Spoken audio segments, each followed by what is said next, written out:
Muy pero muy buen comienzo de semana, muy buenas noches. Esto es La Letra Chica. Jorge Temponi, ¿cómo andás? Maite Sarasola, muy bien, ¿y vos? Muy bien también. Cargaditos de contenidos para variar en estos tiempos. Empezaremos con una charla política con el senador Óscar Andrade a propósito de la marcha que acaba de terminar contra la corrupción y en defensa de la democracia y sobre presente y futuro político del Frente Amplio y del país. ¿Y qué pasa con la actividad económica? Vamos a hablar con la economista del Instituto Cuesta Duarte, Alejandra Pico, sobre el estado de situación actual y también vamos a preguntarle qué se puede saber ya o prever para el año que viene. Sobre el cierre del programa con el doctor Federico Preve sobre el Hospital del Cerro que se ha inaugurado en medio de sendas polémicas. ¿Pronto? Suyo.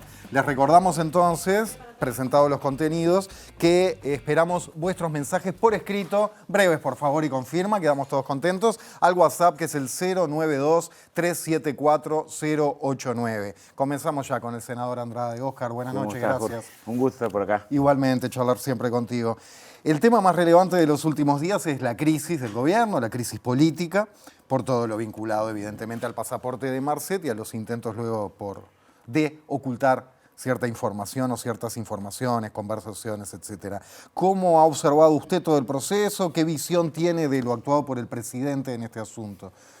Bueno, capaz que empiezo por el final. Yo creo que la conferencia del presidente fue una conferencia lamentable porque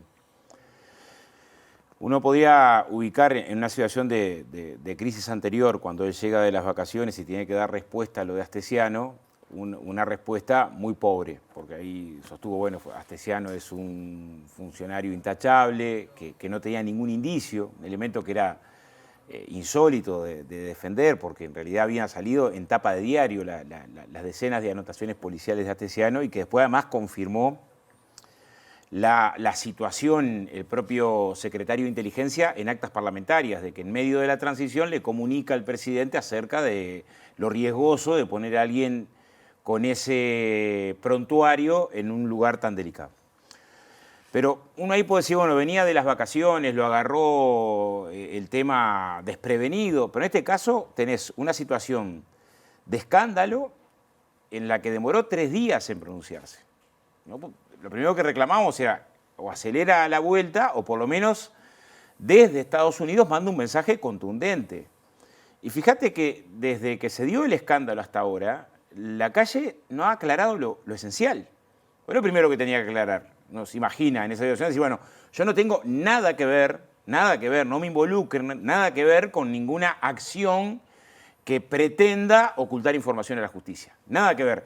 Y si alguien lo hizo, lo condeno. Y si usó mi nombre para realizar este delito, lo denuncio. Eso es lo que uno primero espera de reacción del presidente.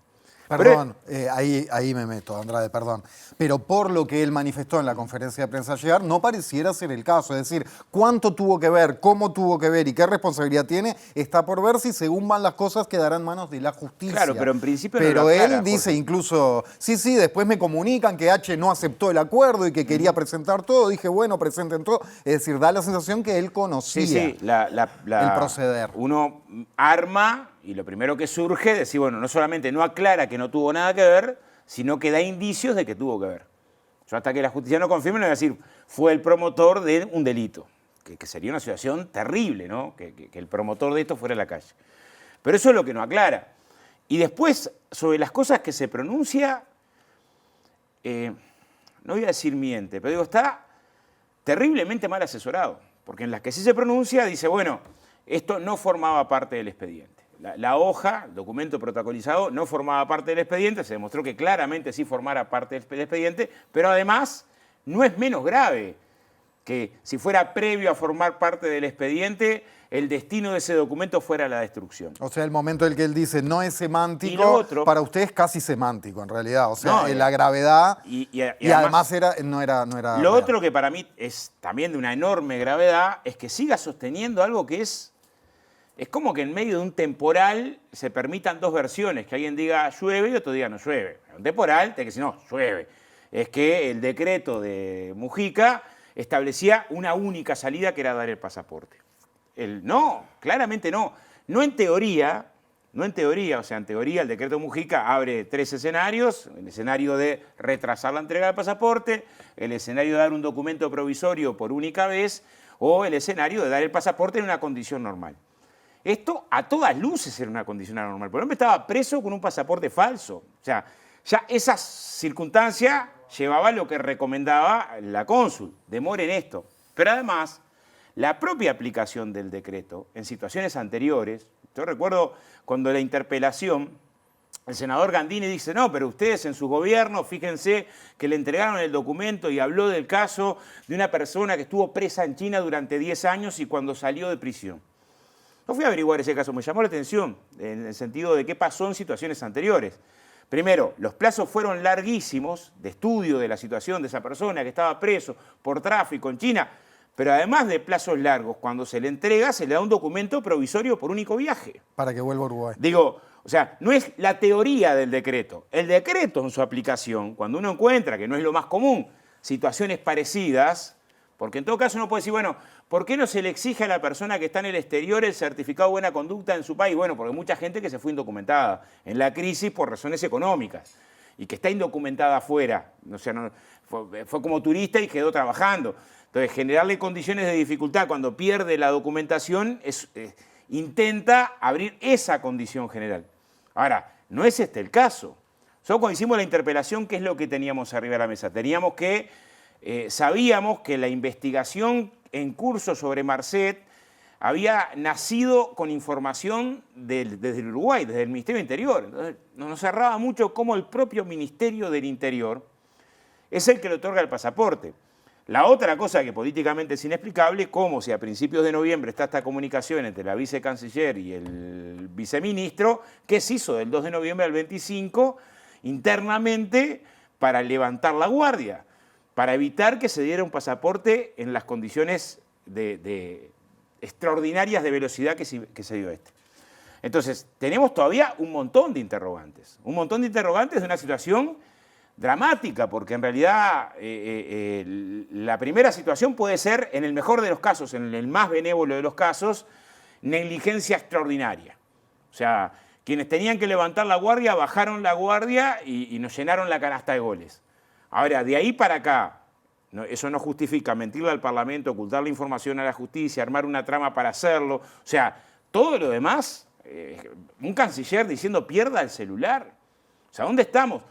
Y si esto viniera solo, fíjate que nosotros pedimos la renuncia de Heber un par de semanas antes y íbamos rumbo a una interpelación por otro motivo. Dijimos, bueno, un dirigente político que salga a respaldar a alguien que está acusado de crímenes tan duros como abuso sexual a niños es condenable. Pero si ese dirigente político es además ministro del Interior y a quien defiende es a un senador de la República y después de salirlo a defender públicamente en la investigación que él se compromete públicamente a dar todas las garantías, tenemos la vergüenza de que la Fiscalía nos dice y después de apelaciones nos dice de que el resultado fue que fue difícil trabajar con la policía y que las declaraciones públicas fueron una complejidad para que se pudieran mantener las denuncias, o sea, favorecieron la impunidad, no podés seguir un día más por vergüenza. O sea, íbamos por otro lado, en principio. Es decir, bueno, después que pasó esto, cuando ya teníamos una interpelación previa por otra mentira al Parlamento, que ahora quedó, porque la primera mentira al Parlamento fue cuando Heber va a la Comisión de Transporte y consultados acerca del anuncio de Catón Natí, ¿no? Él dice, tengo 4 informes jurídicos que cuentan en mi poder, prestigiosos, que sostienen que tiene razón Catón Natí, por eso aceleramos la negociación extrajudicial. Cosa muy rara. Los iba a traer a la próxima Comisión de Transporte, ¿no? Los prometió que iban a llegar con esa información, esos documentos jurídicos, porque teníamos una sentencia favorable del máximo órgano jurisdiccional por este mismo reclamo. ¿Cómo teniendo una sentencia favorable es que pensamos que vamos a perder ante el anuncio de un reclamo una negociación hecha a toda velocidad? Después dice, no los voy a traer porque los voy a guardar en reserva. Y tuvimos que, vía la justicia, enterarnos que el expediente estaba vacío. O sea, además no fue nuevo en mentirle al Parlamento. Entonces tenés elementos que son de deterioro de la calidad institucional. Cuando un poder le niega información o le miente a otro poder, bueno, tenés un elemento de deterioro institucional. Cuando además se tratan temas tan graves como la soberanía en un caso, o en este caso, la relación con el poder económico y el narcotráfico y tu capacidad de reflejo, ¿no? Y está rodeado de todo esto, no hay duda que es un escándalo, como creo que muchos han opinado en la misma dirección, no se vio desde la recuperación de la democracia hasta acá. Andrade, en relación con todo esto, estuvo en la movilización de recién, Sí, claro. En defensa de la democracia y contra la corrupción, convocado originalmente por el PIT-CNT, FUCBAM, la FEU, después se plegó el Frente Amplio. ¿Qué sensaciones trajo de ahí? Bueno, yo creo que es una... me quedaría triste de que el pueblo uruguayo no reaccionara. Si todo esto es de esta gravedad, y entre medio ni siquiera nos dio espacio para colocar en medio de la trama esta a fondo la cuestión de CTM, o sea, otros episodios, los episodios que se dieron en Ministerio de Vivienda, o sea, otros episodios cruzados, que el pueblo uruguayo reaccione ante hechos de tanta magnitud me parece una buena señal, más con esta clave, porque no fue una movilización convocada con la consigna que se vayan todos, sino decir, hay que defender la democracia. No es la democracia es un desastre, no. La democracia está bien, el tema es que se deteriora la democracia cuando pasan situaciones como estas, y tan importantes, ¿no? Con respecto a esto, veo dos puntas que seguramente, conociéndolo un poco, le interesan a ambas. Una, bueno, venimos desarrollando, que es la responsabilidad concreta de este gobierno, ¿está? Pero hay otra punta, que es la ciudadanía, en este caso la ciudadanía uruguaya, da señales de hartazgo frente a una forma de hacer política, que tiene que ver, me parece, con dos errores fundamentales. Uno, las medias verdades, las distracciones, las bombas de humo, que terminan siendo mentiras, claramente yendo a la esencia de los hechos son mentiras, como cambios de tema, ¿no? Actos de magia. Y por otro lado, los abusos de poder, el sentir que porque uno está ocupando determinado lugar está por encima de la ley.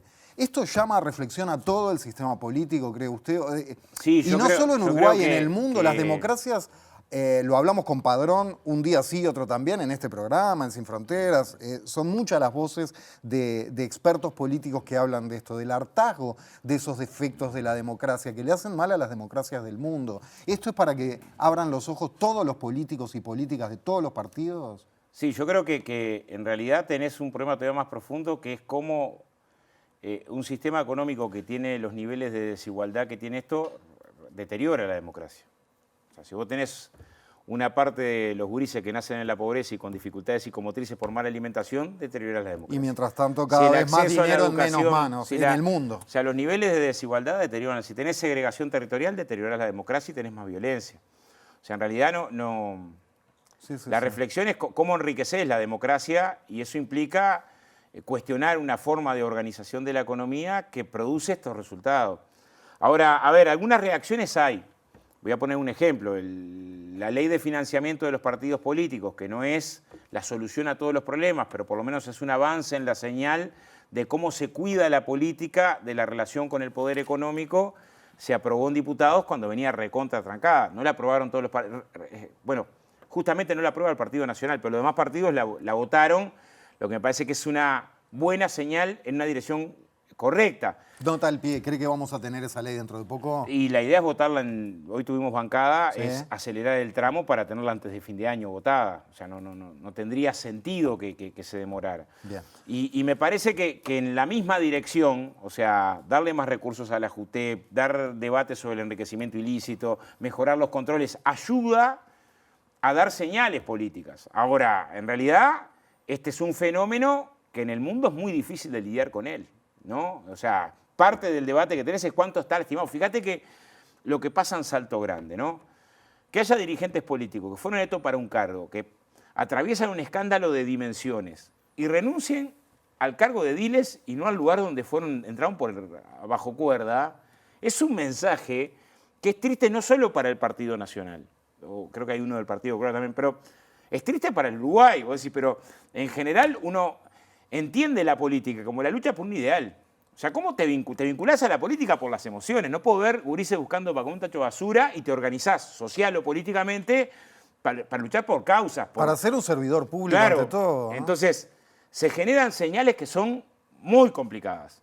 Y además tienen mucha dificultad. ¿Qué pasó el último año y medio? Parece que el debate, salvo en el tiempo que pudimos discutir la reforma jubilatoria y algo en la rendición de cuentas, pero el debate en general parece más un debate de crónica policial que un debate político de qué hacer con el país.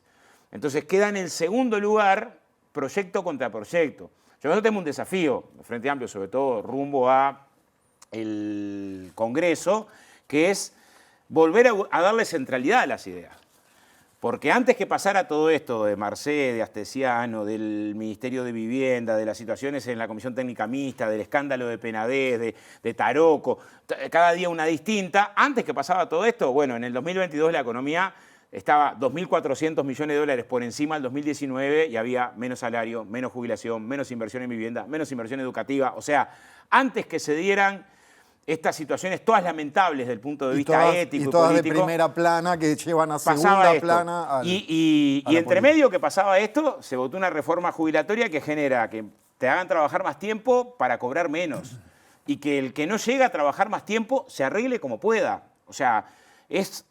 A ver, la doméstica que tenga 62 años de laburo y 62 años de trabajo y 32 de laburo y queda sin trabajo, va a tener que ver cómo vive esos 3 años hasta cumplir 65. Y se arregla como puede. O sea, no solo es técnico el problema, es ético. Es decir, bueno, ¿queremos un Uruguay donde la gente se arregle como puede o queremos un Uruguay que consolide derechos sociales? Entonces, también tenemos que tratar, claramente no podemos no denunciar estas situaciones, que son gravísimas, mientras las garantías para que la justicia vaya hasta el hueso. Pero a la vez, no olvidarnos de la discusión de fondo. De fondo, a ver, está por salir esta semana el informe de la CEPAL, pero por los estudios previos, Uruguay está entre los 5 países en donde la pobreza en el 2022 era todavía mayor que en el 2019. Solo 5. Y es el peor en términos de desigualdad. O sea, entre medio de esa discusión, tenemos que también ser capaces de decir, bueno, pero miren que hay una orientación económica, social, política, que va en esta dirección que termina generando deterioro social, que es parte de también la respuesta de los temas que tenés que poner arriba de la mesa, porque es cierto que hay una parte del auditorio que está colocado acá, pero otra parte que está pensando en cómo llega a fin de mes, cómo paga el alquiler, cómo resuelve los temas cotidianos, cada vez con mayores dificultades. Ya viene, dicho sea de paso a la letra chica, Alejandra Pico del Cuesta Duarte a profundizar en datos de nuestra economía. Hablando del plebiscito, ¿dónde está hoy parado usted? ¿Qué perspectiva tiene? ¿Y por qué juntar firmas? Bueno, yo creo que hay que pensar el plebiscito y la recolección de firmas como una reacción a las políticas de seguridad social de la derecha, en los 3 costados, ¿no? O sea, el plebiscito lo que dice es, convóquese un plazo para una reforma de la seguridad social, en 2 años. Se intenta eso. Y construye un marco para esa nueva reforma de la seguridad social.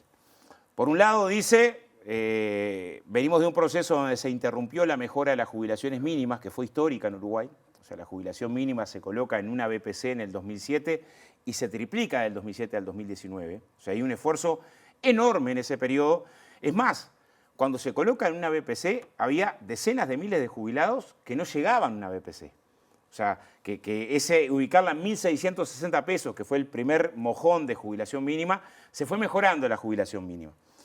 ¿Qué pasó? Este gobierno aplica una política de rebaja de salario y en medio de la rebaja del salario cambia la base de cálculo de la BPC y no la ajusta más por índice de precio de consumo sino por y pasa salario. a ajustarla por índice. Eso llevó a que los jubilados en promedio perdieran unos 15.000 pesos en las jubilaciones más bajas.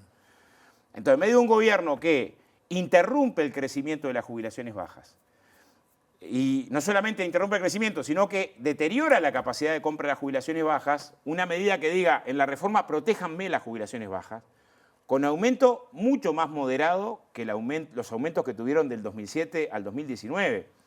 Es más, yo diría hasta en línea con lo que fue la última propuesta del Frente Amplio en materia de seguridad social. Si mirás la campaña última, una de las iniciativas era aguinaldo para las jubilaciones más bajas, o sea, empezar a recuperar aguinaldo por las jubilaciones, concentrando en las más bajas. Bueno, primera línea esa, proteger las jubilaciones más bajas ajustándola con el salario mínimo. Por ahí yo he escuchado, dicen, bueno, pero esto rigidiza. A ver, lo que rigidiza es la reforma constitucional del 89. Yo creo que rigidiza para bien, porque cuando se tomaba como variable de ajuste de manera permanente las jubilaciones, hubo una inmensa mayoría del pueblo uruguayo, creo que 82%, que estableció, momento que ajusten los salarios, ajústese las jubilaciones todas. O sea, hoy un aumento del salario mínimo influye en el índice medio salario, influye en las jubilaciones, ya hoy, antes de esta reforma. Lo segundo es, como hubo un aumento al barrer de la edad jubilatoria, sabiendo que queda un mundo de gente en banda, o sea que hay un montón de trabajadores y trabajadoras que no llega a los 65 años trabajando, industria frigorífica, un conjunto de sectores que tiene una enorme inestabilidad laboral y no hay ningún puente para entre los 60 y los 65 y el corrimiento de la edad fue al barrer.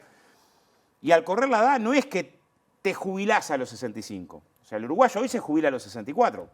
¿Por qué? Porque a los 60 consigue el mínimo jubilatorio y en promedio, como el mínimo jubilatorio es un porcentaje muy bajo, trabaja algún año más porque por cada año aumenta un 2% y por cada año que retrasa, año de aporte un 1% y año que retrasa un 2%.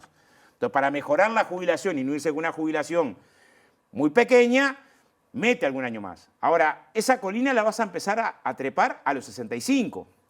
Entonces, la condicionante para poder jubilarte es que tenés que pensar en una jubilación cerca de los 70. Los estudios que hay en todas partes del mundo y también que hace el Banco Central acá, acerca de que la expectativa de vida no aumenta pareja, o sea, no es lo mismo lo que aumenta la expectativa de vida del quintil de más altos ingresos que del quintil de más bajos ingresos, y la diferencia es importantísima, no es tan considerado. Y lo tercero, que es lo más polémico quizás del plebiscito, es que el gobierno empeoró notablemente el sistema de AFAP, por lo menos con 5 medidas. O sea, hay 5 medidas, algunas en la reforma y otras no en la reforma, la mayoría en la reforma, que empeoran el sistema de AFAP. Una, la opción del artículo 8. O sea, todos los trabajadores que cobraban menos de 78.800 pesos al día de hoy y optaban por afiliarse a una AFAP, tenían a la hora de jubilarse que su sueldo básico jubilatorio se incrementaba en un 50%. O sea, no era un cambio menor o marginal, era un cambio potente. Es más, cuando se instala la campaña de las AFAP, esta era la bandera, una de las banderas privilegiadas de la campaña esa de marketing muy fuerte. Usted el día que se va a jubilar va a tener el 50%. Bueno, la reforma quita el 50%, de hecho hay un sector que puede irse, los cuarentones, el resto no. O sea, el que tiene 39, por más que tenga 20 y pico de años de aporte a una AFAP y que se afilió a una AFAP voluntariamente con este criterio y se lo cambian a mitad de camino, no puede irse. O sea, esto claramente empeora el sistema de AFAP. Un segundo elemento que empeora el sistema de AFAP es que pasan a ser obligatorias. Hasta ahora eran obligatorios ingresos mayores de los 78.800. Ahora pasan a ser obligatorias. Un tercer elemento que empeora el sistema de AFAP tiene que ver con las actividades bonificadas, públicas. O sea, un maestro, una maestra, hasta hoy, cuando se iba a jubilar, tenía un cómputo especial jubilatorio y la AFAP le tomaba la edad ficta. O sea, tenías tantos años que se te computaban, no era con la edad real, era con la edad ficta. La reforma cambia esto y vas a la edad real, por lo tanto la renta vitalicia se te disminuye de manera notable a las actividades bonificadas públicas. Un cuarto componente que empeora el sistema de AFAP es que hasta ahora las AFAP te cobraban comisión cuando vos estabas trabajando. Vos estabas trabajando, una comisión que aporta las AFAP. Bueno, la ley habilita que las AFAP te puedan cobrar de tu fondo de ahorro cuando vos estás en el desempleo. O sea, tenés una situación de mayor prejuicio de un sistema que, en mi opinión, ya era muy malo antes de esta reforma. Y el quinto cambio viene por el lado del Banco Central. El Banco Central cambió las tablas de morbilidad hace año y medio y te bajaron un 15% las rentas vitalicias, que es lo que explica que una renta vitalicia promedio de AFAP hoy está en 7.000 pesos. Y estaban 9.000 pesos hace 10 años atrás. O sea, en términos absolutos ha perdido la renta vitalicia. Pero además demuestra un sistema de, si yo la mitad de mis ahorros de toda mi vida los aporto y la renta vitalicia promedio es de 7.000 y 6 de cada 10 rentas vitalicias que da el Banco de Seguro son de menos de 2.000 pesos. O sea, el índice Gini, si uno lo mide en el sistema de AFAP, es muchísimo más desigual en las rentas vitalicias que lo que era en el BPS. Lo que está colocando en la papeleta es refórmese la seguridad social, pero refórmese sin este sistema, como ha pasado en buena parte del mundo. O sea, de los 30 países que iniciaron tránsito a partir del 81 en la dictadura de Pinochet fue el primero, 14 en América Latina, 14 en Europa Oriental y 2 en África, 18 lo revirtieron y según un informe de la OIT del año 2020, lo revirtieron por estos problemas. Problemas de sustentabilidad, problemas de cuál era la cobertura a la que llegaban, y algunos no lo revirtieron aún, pero están en el debate de caso Chile. No le teme, cortito, perdón Andrade, pero tenemos que ir cerrando, ¿no le teme a la legalidad de esta transición o a que haya problemas en la transición al cerrar las AFAP? No, al contrario, yo le temo a que tengamos que condenar a alguien que aportó toda la vida a jubilarse con 2.000 pesos. O sea, el temor mío es al contrario, es más, si vos mirás la reforma jubilatoria, al que ingresa mañana al mercado de trabajo, le baja 1/3 del aporte a la AFAP, de 7,5 a 5. ¿Por qué es ese descenso? Bueno, parte del diálogo social lo que vio es que este costado de la seguridad social tiene altísima inestabilidad. No nosotros, ¿no? O sea, mismo lo que hicieron la reforma en su diseño, cuando dicen, vos hubiera juicio, bueno, podrían hacer juicio ahora, que de 7,5 le bajan a 5 los aportes al nuevo trabajador. Es que en realidad han demostrado una enorme inestabilidad. Entonces la pregunta para mí es esta. Si tengo un gobierno que bajó las jubilaciones, interrumpió el proceso de mejora de la jubilación mínima y la bajó, que aumentó la edad al barrer, cuando en realidad nosotros habíamos mejorado hasta la condición de poder jubilarte con 58 años y 28 años de aporte si estabas en desempleo, ¿no? Aumentó la edad al barrer, lo que implica una situación de muchísima angustia para muchos trabajadores. Y además empeoró el sistema de AFAP, que estos tres contenidos sean como el marco donde se haga la reforma de la seguridad social, que seguramente va a tener que tener infancia, cuidados, cambio en el mundo del trabajo, cómo se financia, o sea, transformación productiva, porque sin transformación productiva ninguna reforma de la seguridad social puede sostenerse, o sea, a mediano plazo tenés que pensar en desarrollo productivo del Uruguay. Los grandes debates van a estar a posterior, pero creo que la reacción del movimiento social es como de autodefensa, es decir, bueno, estas tres estacas que me clavó la reforma jubilatoria, sacárselas de alguna manera. Para cerrar, ¿qué fortalezas tiene como precandidata? Seguramente se va a confirmar en próximos días. En horas. Carolina Cossi. Bueno, a ver, yo creo que digo por el apoyo del Partido Comunista, primero, etcétera, ¿no? Para nosotros claramente, porque si no lo decís primero parece que, pero de perogrullo, nos vamos a antiguar, primero está el programa y que el Frente llegue al gobierno y la unidad del Frente Amplio. Ahora, en eso Carolina nos aporta creo que un montón de cosas, por eso le pedimos que encabece. En primer lugar, estuvo al frente de una de las transformaciones más profundas del Uruguay, que es la transformación de la matriz de telecomunicaciones. Hay que ver la Antel del 2005 y la Antel que dejó después de un periodo de gestión. Esto es una Antel que pasó del 39% de la matriz de celulares al 53%, que aportó a rentas generales todos los años en torno de 100 millones de dólares y que lo hizo compitiendo con 2 multinacionales y puso al Uruguay a la cabeza en materia de telecomunicaciones en el mundo. El haber tenido experiencia de gestión a nivel del Ejecutivo, que genera un componente agregado de panorámica global. O sea, no es lo mismo mirar por el costado del presupuesto nacional que participar del armado del presupuesto nacional. Tuvo experiencia como parlamentaria, después no en cualquier periodo del Parlamento. O sea, en un periodo del Parlamento donde se discutió la ley de urgente consideración y el presupuesto nacional. Y le agrega a eso 5 años, bueno, este periodo de experiencia al frente de la Intendencia de Montevideo, que nosotros tenemos una altísima valoración de lo que ha sido también en la Intendencia de Montevideo, en términos de papel en la pandemia, papel en la crisis hídrica, programa ABC, capacidad de propuesta. Entonces, decimos, para un periodo del Frente Amplio, que además va a estar atravesado por temas que tienen que ver con esto, cómo dialogás con el cambio científico, tecnológico y demás, nos parece que es la compañera que está en mejores condiciones de encabezar. Pero en todo caso es una discusión política. Los demás compañeros son todos notables compañeros. Notable compañero Mario, Andrés y Yamandú. O sea, no es una campaña que tenga que caer en la torpeza de que las pasiones internas nos hagan perder de vista que el principal desafío que tenemos en la interna es que no quede nadie malherido. O sea, el principal desafío que tenemos en la interna es que no coloquemos ningún planteo en la interna que sea usado después en la campaña que realmente es la más importante de todas, que es la de octubre. Entonces, para eso importa mucho que la base programática común sea una base profunda. Por eso de acá a la primera semana de diciembre, nuestro esfuerzo también está muy concentrado en que el programa dé respuesta a los problemas de la sociedad, que hoy es muy difícil discutirlos, porque estás atravesado todos los días por novedades de este tipo en el último año de inflación. Que insisto, son novedades que creo que mandan también un mensaje. Sí, por supuesto, al gobierno, al partido de gobierno, pero a todo el sistema político sobre qué tolera o qué no tolera nuestra ciudadanía y nuestras democracias, ¿no? Pero bueno, será tema para también seguir más adelante. Por hoy, senador Andrade, muchas gracias. Gracias y la seguimos en cualquier momento.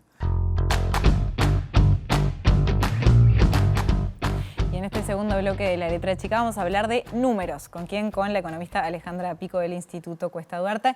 Buenas noches y gracias. Buenas noches a ustedes. Arranquemos con un dato de la CEPAL. La CEPAL proyecta que Uruguay sea uno de los países de menor crecimiento en la región en este 2023. Por otra parte, el Instituto Cuesta Duarte dio a conocer un informe sobre la actividad económica en el país en el segundo trimestre del año. Y comparado con el segundo trimestre de 2022, la economía uruguaya se contrajo un 2,5%. ¿Esta contracción a qué factores principales se debe? Bueno, en este segundo trimestre la caída del Producto Bruto Interno se explica básicamente, estuvo muy concentrada por la sequía. Sí, estuvo concentrada en el agro, también en la industria agroexportadora, pero también hay algunos otros factores como la finalización de las obras de la planta UPM2, que eso también tuvo un impacto negativo en la construcción. Y creo que más allá del segundo trimestre, tenemos siempre los datos en relación a la actividad un poco rezagados, estamos todavía mirando lo que pasó en el segundo trimestre del año. Cuando miramos la foto un poquito más grande, vemos que en el último año móvil, en los últimos 4 trimestres, la economía cayó en 3 de ellos. Es decir, hay algunos factores, además de la sequía, que están impactando negativamente y que hacen que para este año se proyecte un crecimiento mucho más bajo que el de los 2 años anteriores. ¿Cuáles son esos otros factores? Bueno, uno de ellos es la finalización de la planta UPM. Si bien se espera un impacto positivo sobre la actividad industrial, el impacto o el hueco que dejó en materia de lo que es inversión y en la actividad de la construcción es importante, y vamos a ver si las obras que se proyectan, por ejemplo en materia vial, pueden llegar a sustituirlo, aunque estamos hablando de una inversión bien grande. Después tenemos factores que tienen que ver con la diferencia cambiaria con Argentina, y eso está provocando un desvío de consumo. El consumo de los uruguayos ahora empezó a repuntar, pero parte de este se desvía. Eso también va a impactar en los próximos meses en los datos de turismo. Entonces hay algunos factores, un contexto externo también que no ha sido tan bueno en materia de precios internacionales de nuestros principales productos de exportación.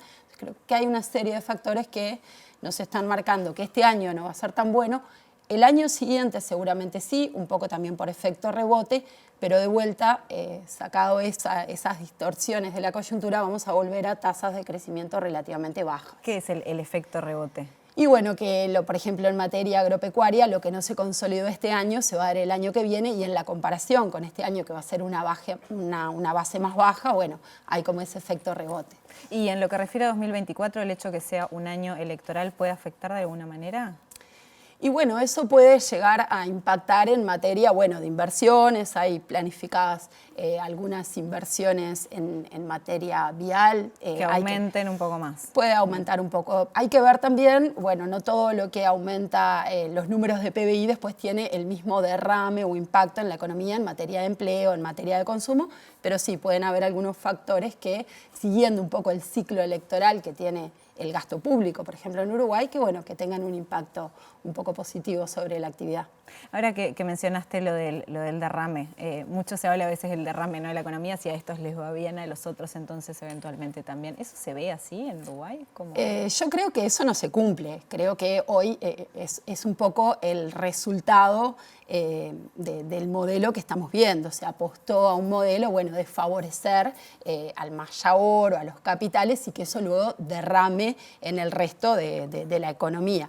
Creo que esa teoría, si se quiere, en materia económica, desde mi punto de vista no funciona ni cuando la economía crece, donde no todas las personas tienen la misma capacidad para apropiarse de esos frutos de crecimiento, y mucho menos en los peores momentos, en los momentos de crisis. Creo que en general no se verifica ese derrame. Entonces, cuando se llevan políticas que apuntan justamente a favorecer a algunos sectores del capital que luego no terminan derramando, llegando al resto de la población, lo que vemos es una concentración del capital, por ejemplo, como la que se está viendo en estos momentos, ¿sí? Y en ese sentido, el no implementar políticas de redistribución, ¿qué consecuencias ha tenido en Uruguay en lo que refiere, por ejemplo, a los índices de pobreza o, por ejemplo, a la desigualdad? Bueno, yo creo que cuando nosotros miramos dónde estamos parados y siempre nos comparamos con 2019, un poco porque es el año prepandemia y también porque fue el último año de la administración anterior, lo que vemos es que hoy tenemos una economía que es más rica, el PBI cayó durante la crisis, el Producto Bruto Interno, que es como la medida general de riqueza, pero eso luego se recuperó. Tenemos una economía que, pese a estos problemas en el corto plazo de crecimiento, hoy es más rica. Tenemos también una cantidad de ocupados incluso superior a la de 2019, pero un salario que todavía no llegó en términos promedio a los niveles de 2019. Eso implica una transferencia de recursos desde los trabajadores hacia otros sectores de la población que se apropiaron de esa mayor riqueza generada, y creo que tiene como consecuencia lo que estamos viendo en materia distributiva, lo que pasa en términos de pobreza. Cuando nosotros decimos que el salario real todavía no volvió, pero posiblemente en este año se consolida a los niveles que tenía de 2019, también eso esconde una cantidad de heterogeneidades, sectores a los que les fue peor, de trabajadores, y que por lo tanto no volvieron a los niveles de 2019, y creo que eso, entre otros factores de empleos de baja calidad, explican, por ejemplo, lo que está sucediendo en materia de pobreza, ¿sí? ¿Y qué es lo que está sucediendo en materia de pobreza? Que a pesar de, de que se han llevado políticas de transferencias, a pesar de que el empleo retornó a los niveles de 2019, tenemos niveles de pobreza en los hogares que, según los últimos datos que podemos comparar con el primer semestre de 2019, son bastante peores. Hoy tenemos niveles de pobreza del entorno del 10,4% entre los hogares, y teníamos, previo a la pandemia, niveles menores al 9%. ¿Sí? Hay un aumento importante en los niveles de pobreza, mayor en algunos tramos de edad, en los menores de edad, y creo que eso es justamente un poco consecuencia de esa falta de derrame o de que el crecimiento no le está llegando a esos sectores. En lo que refiere a los salarios, publicaron un informe este pasado viernes, tú destacabas algunos de esos datos. ¿Qué han visto puntualmente en lo que refiere a los sectores?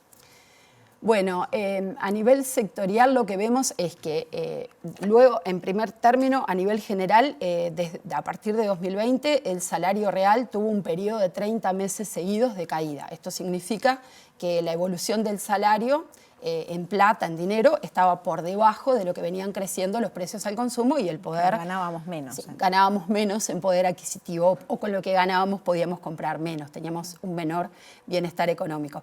Ya desde la última parte del año pasado, el salario real empezó a pegar la vueltita desde ese nivel bajo que tenía, y ahora se cumplió unos 12 meses de crecimiento desde esos menores niveles del salario real. Eso siempre hablamos en términos promedio. Sin embargo, eso esconde una cantidad de heterogeneidades, porque esa caída se explica en buena medida por la octava ronda de negociación colectiva y la política que promovió el gobierno en esa ronda en materia salarial, pero de la cual algunos sectores lograron escapar o zafar porque pudieron alcanzar acuerdos más beneficiosos. Entonces, ese promedio esconde que a algunos trabajadores salarialmente no les fue tan mal, pero que a otros les ha ido peor. Nosotros también hacemos un informe de salarios sumergidos, y lo que vemos es que el porcentaje de trabajadores con niveles de salarios inferiores a los 25.000 pesos líquidos al mes, les fue peor, porque tenemos una mayor proporción de trabajadores en esos niveles de ingresos. 25.000 pesistas. Sí, tenemos más cantidad y mayor porcentaje en el total de ocupados, de 25.000 pesistas que teníamos en 2019. Ahí podemos decir, hay trabajadores de ingresos bajos, trabajadores de sectores que también se vieron más afectados, que les fue peor. En lo que refiere a lo que mencionábamos al principio de los datos de la CEPAL y esta proyección, ¿qué es lo que señala justamente la CEPAL respecto a Uruguay? Bueno, lo que señala es que hace como una especie de ranking de países en materia de crecimiento, tanto para este año como para el año que viene. Incluso la CEPAL proyecta un crecimiento un poquito más alto para este año que el que estiman los analistas, que ronda el 0,8%, la CEPAL estima un 1%, pero de cualquier manera estaríamos entre los 3 países de peor crecimiento para este año, solo por arriba de Chile y de Argentina, que este año van a tener tasas de crecimiento negativas, básicamente.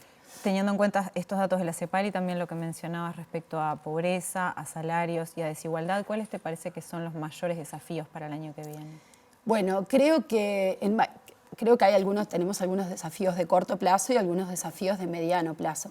Creo que el tema del crecimiento, cómo le va a la actividad económica, es un problema central porque hay bastante consenso que con tasas de crecimiento tan bajas como las tasas de crecimiento promedio que tenemos, si pensamos para este año menos de un 1%, el año que viene en el entorno de 3%, pero que en parte compensa el menor crecimiento de este año, vamos a rondar tasas del 2% al año, que son tasas bajas para que se puedan llevar adelante reformas como las que necesita el país y como para que se pueda absorber mayor mano de obra por parte del aparato productivo, de manera de que tengamos mayores niveles de empleo, mejorar el salario. Creo que el crecimiento es la base para que se dé todo esto y también obviamente hay que llevar, como la teoría del derrame no funciona, hay que llevar adelante políticas distributivas que promuevan también que ese mayor crecimiento no se concentre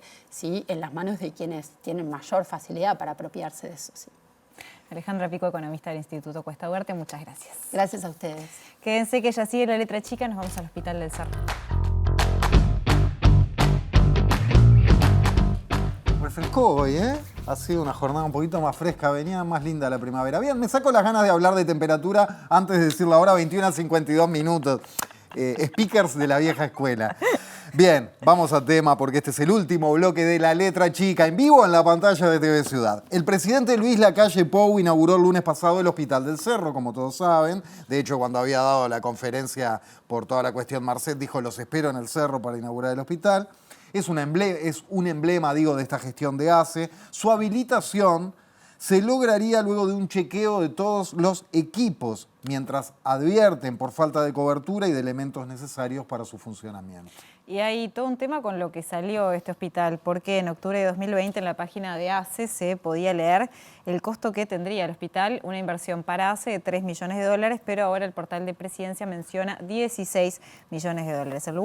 El lugar se llama Polo de Salud del Cerro y tendrá una nueva base de salida de ambulancias, una oficina del MIES y otra de identificación civil. Este hospital se encuentra en un predio cedido por INAU y espera tener un total de 229 funcionarios que se sumarán a los 128 que estaban en funciones en la antigua policlínica. Recibimos para conversar del tema, una de las voces que tendremos para conversar del tema es Federico Preve, que es médico neurólogo, es profesor adjunto de neurología de la UDELAR y además siempre está empapado de los temas públicos de salud porque es ex integrante del Ejecutivo del Sindicato Médico del Uruguay. Preve, buenas noches, gracias. Buenas noches, muchas gracias por la invitación. Una primera mirada a modo introductorio, un par de párrafos sobre esta inauguración del Hospital del Cerro y su papel en el sistema de salud y su necesidad. Bien, lo primero es que parece que en esta inauguración o en esta circunstancia primó lo político por sobre la salud pública de las personas. ¿Y por qué digo esto? Bueno, acá primó una cuestión populista, política, por sobre la medicina. Con respecto, hay muchos cuestionamientos con respecto a la planificación, con respecto a los objetivos de acuerdo a la población, incluso a la propia población de referencia, con respecto a las necesidades asistenciales y los objetivos sanitarios, con respecto a la planificación de los recursos humanos necesarios en esa población y también con respecto a la eficiencia del gasto en salud. Con respecto a todo esto hay críticas posibles. Lo primero es que las autoridades mencionaban al principio, y por eso nosotros decimos que no había un plan, que había una población objetivo de más de 200.000 usuarios. Y no es así. Ahora dicen que la población objetivo es alrededor entre 60 y 70.000 usuarios. Lo segundo es que decían que iba a ser un polo quirúrgico para los siniestros que están en las rutas vecinas, de la ruta 1, la ruta 5 o para heridos de bala. Pero bueno, como el hospital no tiene CTI, no tiene posibilidades de atender a politraumatizados ni a baleados porque no tiene imagenología y tomógrafo, ahora cambió y va a ser otros objetivos con respecto a la sanidad. Y no están los objetivos explícitos necesarios de la población de referencia del Cerro, que tiene muchísimos digamos, dificultades asistenciales históricas, que no son de ahora, pero que si se iba a hacer una inversión en salud en el Cerro, debería enfocarse a las necesidades de salud del propio Cerro. Bueno, eso no fue tenido en cuenta y fue planificado para otras cosas que después se fueron autodesmintiendo, porque fueron las propias declaraciones de Henderson y de Cipriani los que hablaban de 200.000 usuarios, de siniestros en ruta y de heridos de bala, cosas que ahora no son mencionadas porque no pueden ser asistidas allí. Por la falta de tomógrafo, Por fundamentalmente. falta de tomógrafo, y de CTI y de subespecialidades. Un politraumatizado no puede ser operado, digamos, sin un neurocirujano que pueda, o no puede ser derivado allí, por poner un ejemplo, ¿no? Sí. Luego también la cirugía para la población pediátrica a 15 minutos de un hospital donde hay cirugía pediátrica no parece razonable, le van a ser derivados. Y después también un tema con los recursos humanos que no están planificados de acuerdo a las necesidades asistenciales. Todo esto y además de algún incumplimiento de laudos que tuvimos conocimiento hace pocas horas, hacen que esto sea bastante alevoso en lo que tiene que ver con la falta de planificación y obviamente que todo esto genera ineficiencia en el gasto en salud. Vamos a hablar de todos los detalles de todo esto que estás comentando, pero justamente mencionabas lo que son las necesidades de la población del Cerro y para eso es que vamos a un móvil con Diego Martini, quien está con Jorge Bentancur, integrante de Usuarios de la Salud del Oeste. Diego, ¿qué es entonces lo que te dicen desde ahí? ¿Qué se necesitaba, qué se necesita y qué impresión les genera la inauguración de este hospital? Maite, Jorge y también el saludo para Federico, buenas noches para todos. Así es, nos encontramos en la casa de Jorge Bentancur, uno de los integrantes de esta red de usuarios de la salud de esta zona, de la zona del oeste de la ciudad. Hace una semana justamente habíamos venido con un equipo de MB Noticias a la inauguración del Hospital del Cerro, un hospital que se inauguraba entre algunos pocos que se acercaban a celebrar y a hacer parte de esto como un acto político, como una militancia política, y los vecinos propiamente dichos del Cerro que se acercaban a reclamar por las necesidades reales del barrio, entre las necesidades de la salud y entre las necesidades de comida también, porque estaba la red de ollas populares de esta zona. Jorge, gracias por recibirnos en tu casa y bueno, para empezar, ¿qué te deja esta inauguración del Hospital del Cerro? Gracias a ustedes por permitirnos dar nuestra opinión.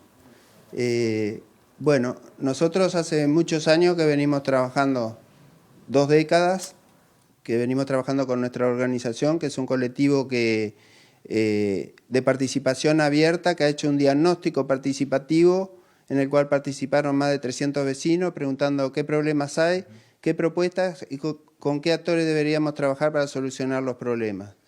Luego hicimos un plan con varios programas y creemos que esto va contra todas las bibliotecas, porque en un primer momento, incluso cuando se formó el Consejo Consultivo para los Cambios, nosotros tuvimos oportunidad de estar intercambiando de igual a igual con todos los actores de la salud para elaborar las leyes y los programas de salud, o sea, para que haya una planificación en salud y para cambiar el modelo de atención, o sea, que sea un modelo de atención como la Organización Mundial de la Salud lo ha definido, que sea atención primaria de salud con un modelo no centrado en el hospital, sino centrado en los factores de riesgo y en los territorios, o sea, tener policlínicas fuertes que actúen apenas aparece una problemática, pero sobre todo tratar de promocionar la salud y prevenir los riesgos. O sea, si yo cruzo la calle con un semáforo rojo, estoy en riesgo, pero si voy rengo tengo mayor riesgo. Si tengo problema de visión, el riesgo aumenta.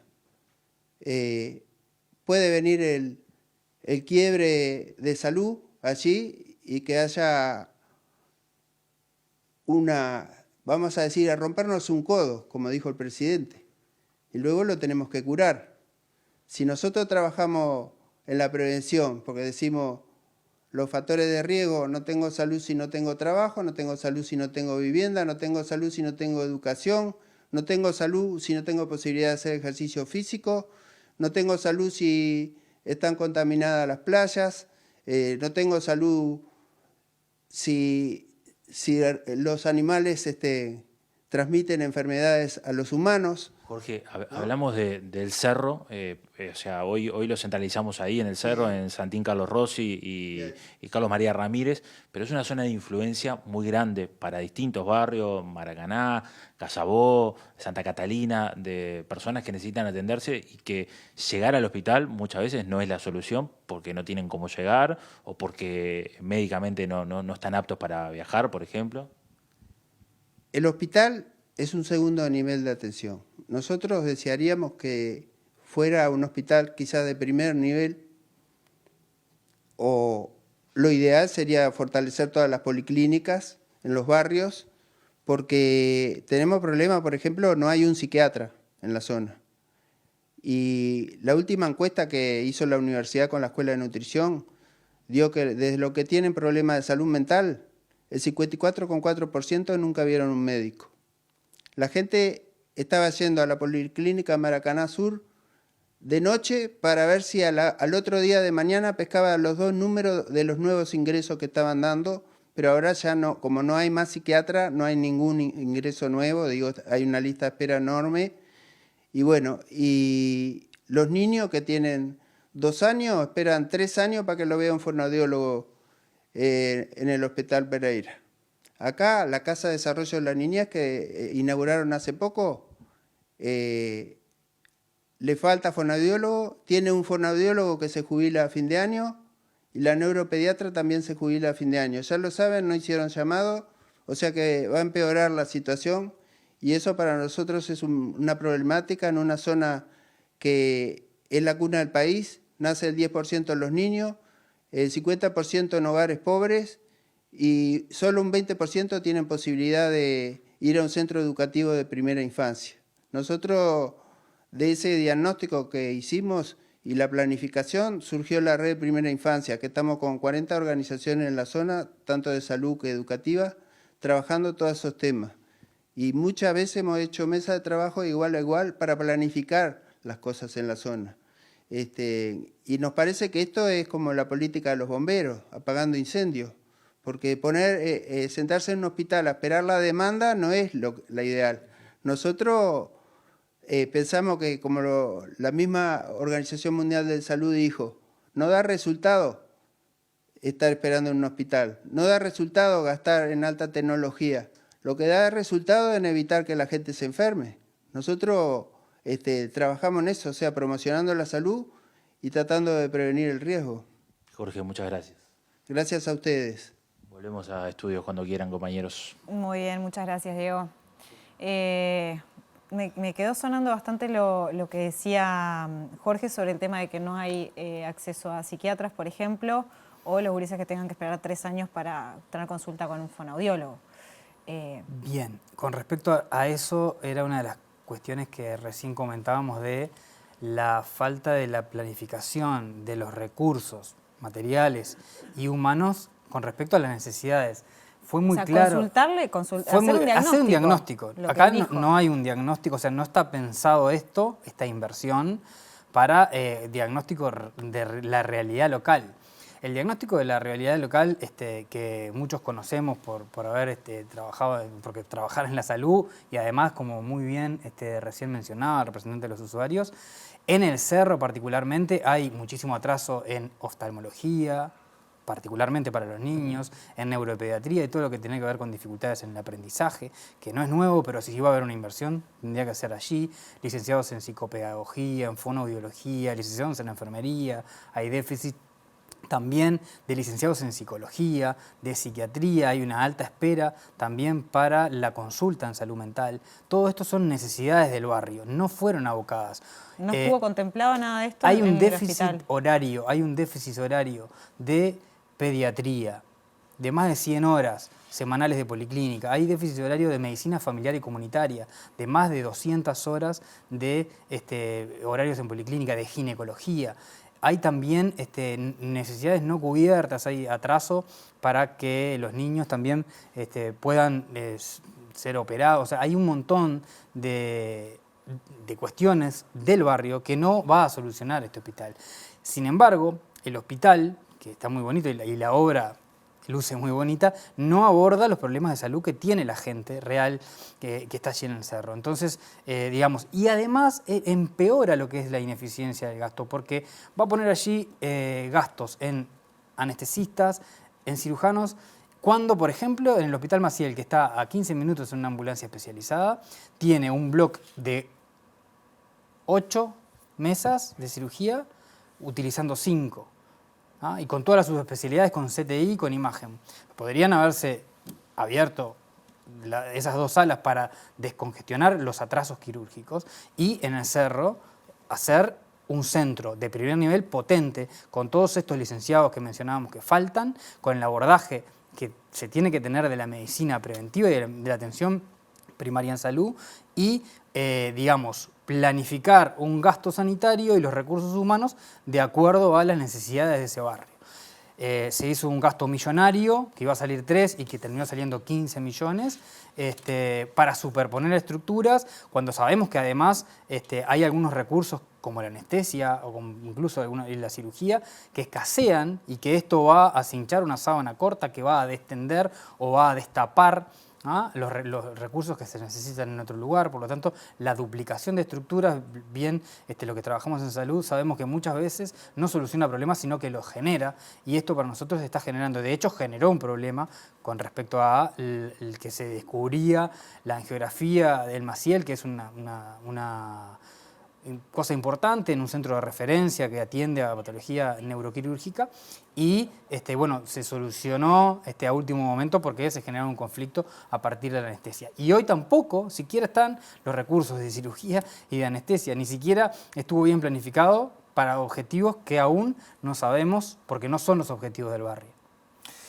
Vamos a ver un tuit de Leonardo Cipriani, el presidente de ACE, que dice: tenemos una visión diferente de cómo se dirige y administra la salud. Para nosotros sí se necesita el Hospital del Cerro y consideramos que para la población de la zona es necesario. Por eso nosotros lo hicimos. El hospital cuenta con todos los servicios para cumplir su fin. La pregunta, porque venimos hablando mucho en torno a cuestiones que tienen que ver con esto, Preve, es: ¿puede tener el hospital la plasticidad necesaria dentro de la estructura con la que se construyó y los recursos que tiene hoy como para así atender las especificidades de la zona y cumplir su fin o sus fines? Bien, 2 menciones. Primero, yo no soy administrador de salud, pero esto, digamos, uno habla y se cae de maduro, que en realidad esta estructura no fue diseñada para las realidades de la población en ese lugar. Obviamente que la estructura está y hay que utilizarla y que la población de allí, si hay recursos genuinos para volcar, debe volcarse hacia los objetivos que necesita esa población, como decíamos. La salud mental, la atención en la primera infancia, todos los problemas de falta de horarios, de médicos presupuestados en la puerta de emergencia, que atiende, es una puerta de emergencia más grande, dicho por las propias autoridades de ACE, hay casi 1/3 de los médicos y las médicas que no son presupuestados. Por lo tanto, no son titulares, por lo tanto, titularizar a todo el staff es necesario para brindar una correcta asistencia. Y obviamente que se puede redirigir algunos objetivos, obviamente que cuando uno planifica un hospital de cero, lo importante es tener el diagnóstico para luego planificar y luego construir. Pero bueno, obviamente que esa infraestructura que está, hay que utilizarla. Y otra de las cosas que llama mucho la atención en esta circunstancia es los 15 millones de dólares, cuando 15 salió el Sanatorio de Galicia y por eso venía el lapsus. El Sanatorio de Casa de Galicia se terminó rematando por 15 millones de dólares. Es un sanatorio que tiene el doble de pisos prácticamente, tiene 200 camas y no 30 de cuidados moderados, CTI neonatal, CTI pediátrico, CTI de adultos, 4 institutos de medicina altamente especializados, una puerta de emergencia para la zona norte. Realmente, con todo el equipamiento que tenía, no entendemos por qué, si ACE estaba pensando en el polo noroeste como una necesidad, tiene también el triple de bloques quirúrgicos, ¿Por qué no hacerlo ahí? ¿Por qué no fue a la compulsa hacia quedarse con el Sanatorio de Galicia, que es una infraestructura muchísimo más grande y que de alguna forma podría solucionar muchísimos de otros problemas? Además, cuando va se gasta un promedio de $1 millón y medio de dólares ya en ese sanatorio a través del Círculo Católico el día de hoy. Pero no. ¿Por qué, perdón, lo gasta porque contratándole servicios? Contrata camas de cuidados moderados, de CTI, de puerta de emergencia, y gasta, digamos, el año pasado gastó $12 millones y el estimativo de este año va a ser entre 18 y 20 millones de dólares hacia el Círculo Católico en esa zona. Y con estos recursos, obviamente que podría, en vez de duplicarse y de dividir, haber concentrado allí algo para esa población. Volviendo al cerro, bueno, esto nos parece, nuevamente, como decía al principio, falta de planificación, primó lo político por encima de la salud pública y bueno, nos parece que bienvenidos si pueden, con los recursos genuinos que van a tener, mejorar la atención de licenciados en psicología, médicos psiquiatras, médicos de familia, pediatras, potenciar esa puerta de urgencia, pero no generar duplicaciones de estructura que lo único que hacen es generar ineficiencias en el gasto y van a generar problemas en otros centros de salud. Entonces, en vez de brindar una solución para descongestionar el Maciel, podría generar problemas como estuvo arriba de la mesa, que se generaron por la falta potencial de anestesia de otros, además de que hay incumplimiento de laudos, y esto no es menor.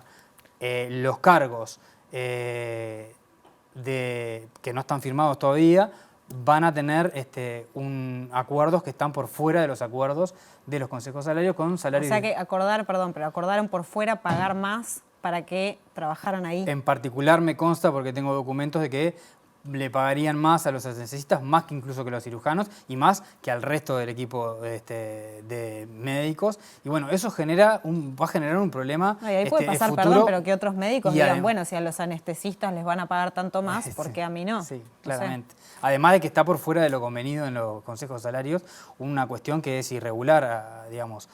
Obviamente que esto se tendrá que solucionar en la mesa de los consejos salarios en la rama salud. Perdón, pero para entender bien, que les pagan más para que vayan a ese el hospital. valor hora, sí, se les paga más anestesia que al resto de los profesionales médicos. Esto pasaría, en principio, que vos tengas novedad solo con los anestesistas. En principio, sí. Ajá. Y no, bueno, como no estoy en el tema, me extraña la jugada, sí, no la entiendo. Incluso así no consiguen anestesia para cubrir, para la cobertura completa. Todavía no está la cobertura completa de anestesia, todavía no está la cobertura completa. Es porque no conseguían cantidad de anestesistas para cubrir las vacantes. Exactamente. Ajá. ¿Y te parece, para ir cerrando, que están a tiempo de pegar un volantazo, quizás, y dirigir a... Ya pegaron 2 volantazos, ¿no? Porque al principio dijeron que era para 200.000 y resulta que es para 67.000. Dijeron que era para siniestro de ruta y baleados, y como no hay tomógrafo, evidentemente no podía ser para ninguna de estas. Y sinceramente, si quieren mejorar y descongestionar el resto del segundo nivel de atención, lo que hay que hacer allí es un diagnóstico, que los usuarios lo tienen bastante afinado, y que hay cuestiones de déficits históricos, que se conocen también en, digamos, los núcleos de base del Sindicato Médico del Uruguay y demás, conocen los déficits de asistencia que hay, que son históricos, y que es lo que hay que ir a solucionar. No venir con una política de planto un edificio muy bonito, pero que no resuelve, y es más, genera más problemas en el sistema de salud. Federico Preve, médico neurólogo y profesor adjunto de neurología, muchísimas gracias. No, muchas gracias a ustedes. Se verá a ver qué pasa entonces con este hospital. Muchísimas gracias por acompañarnos. Volvemos el miércoles a las 21, ya se viene Línea de 3, el deporte más allá del deporte, en el vivo de la noche de lunes de TV Ciudad. Que descansen.